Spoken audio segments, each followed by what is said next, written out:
Baik, Assalamualaikum warahmatullahi wabarakatuh. Halo, perkenalkan nama aku Bang Syitoro dengan 3 digit nomor 066 dari jurusan Teknologi Rekayasa Otomasi Sekolah Vokasi Universitas Diponegoro. Sebelum ini saya membahas mengenai Simulink untuk motor BLDC dan PMSM, kali ini kita akan membahas mengenai konsep VFD dan motor AC induksi. Kita langsung masuk saja. Oke, baik. Yang pertama-tama di sini mengenai motor induksi dalam loop kendali, di mana motor induksi yang AC itu bekerja berdasarkan induksi elektromagnetik. Lalu kecepatan putar atau N-nya juga sangat bergantung terhadap frekuensinya, di mana rumus untuk mencarinya adalah N sama dengan 120 dikali F dibagi P. P itu merupakan jumlah kutub yang ada pada motor. Lalu VFD. Apa itu VFD? VFD merupakan variabel frekuensi drive, di mana ini merupakan sebuah alat untuk mengatur kecepatan motor. Cara kerjanya yaitu dengan mengubah frekuensi dan tegangan input dari AC menjadi DC lalu menjadi AC variabel. Kita lanjut. Di sini ada sedikit potongan dari datasheet yang digunakan untuk VFD-nya, di mana VFD yang kita gunakan untuk praktikum merupakan AT4.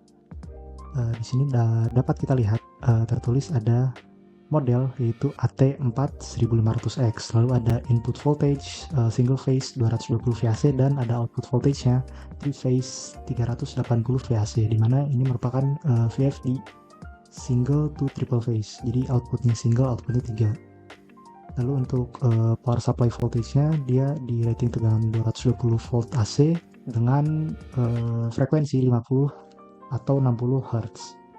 Lalu untuk power dari motor tersebut atau daya yang dapat digunakan motornya merupakan 1,5 kW atau 1500 Watt.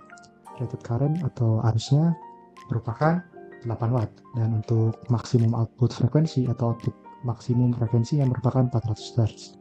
Itu sedikit cara pembacaan dari datasheet. Kita lanjut. Oke, di sini dapat dilihat ada dua percobaan, di mana yang kiri dan yang kanan kita menggunakan dua frekuensi yang berbeda, sehingga output yang kita dapatkan pun berbeda hasil kecepatannya.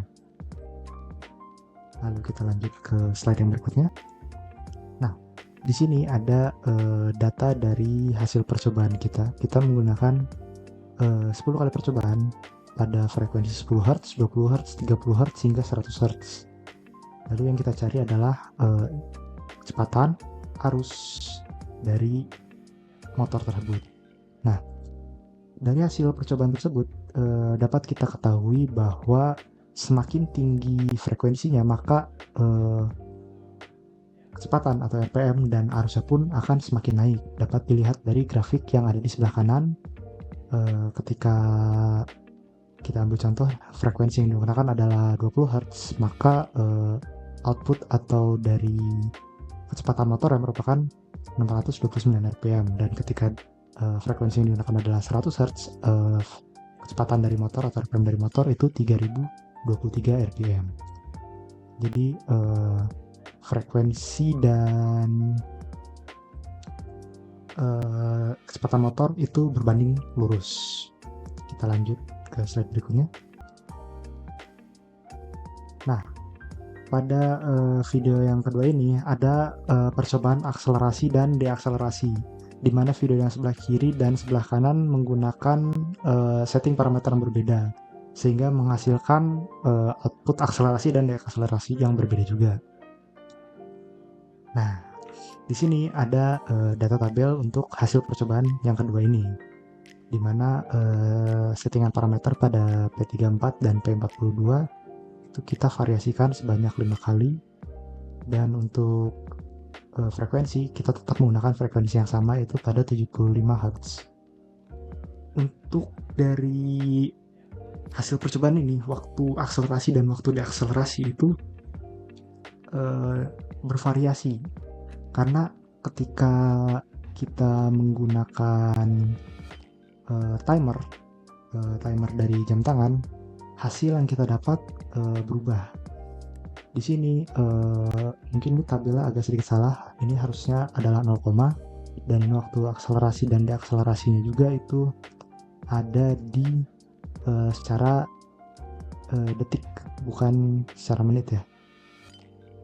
Jadi ketika kita menggunakan settingan P34 dan P34 dan P42-nya pada 5, waktu akselerasinya dalam detik yaitu 158 detik dan deakselerasinya pada 340, harusnya 34,6 detik, dan arus tertingginya ada di 0,4 ampere.